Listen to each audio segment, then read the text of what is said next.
Want to switch to Tesco Mobile but keep your current phone number? You absolutely can. This process is called number porting, and it's designed to make switching providers easy. Tesco Mobile, which operates on the O2 network, supports number porting, but there are a few key steps you need to follow. This video will guide you through the process, ensuring a smooth transition. As of October 2025, the process is streamlined thanks to enhanced online tools and eSIM compatibility, so you can usually get your number transferred within 24 to 48 hours after submitting the necessary information.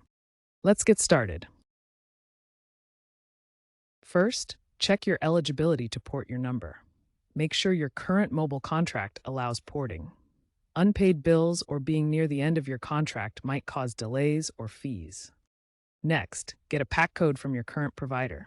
Contact them through their app, website, or by calling.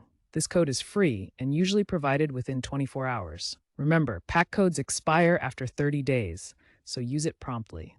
Third, choose a Tesco Mobile plan that suits your needs. Select a SIM-only or pay-as-you-go plan. Tesco Mobile supports porting for both types, but if you choose prepaid, ensure the SIM is active.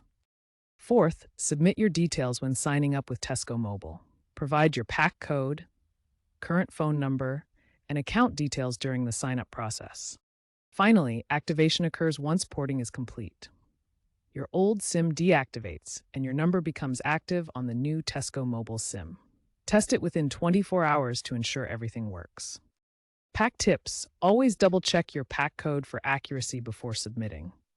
If porting fails, contact Tesco Mobile support immediately for assistance. By following these steps and tips, you'll have your number with Tesco Mobile soon.